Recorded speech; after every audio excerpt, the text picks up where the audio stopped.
Bangi Sharks sa joloch maduong e juma mar adek mag tuke adhula lig maduong pacho kae bang' lo klab mar Murang'a FC gonde adek kuom nono e lap mar Dandora Stadium Nairobi.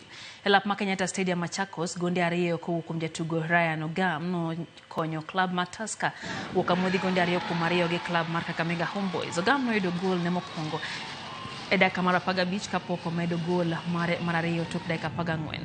Hilary Otieno noloo ne Kakamega Homeboys gol mokwongo kapok Pius Mwangi miyo Homeboys gol mogik e dakika mar 55. Jatugo machielo klab mar Ulinzi Stars nowuok amodhi gonde ariyo kuom ariyo gi klab mar Shaban FC e lap mar Ulinzi Complex.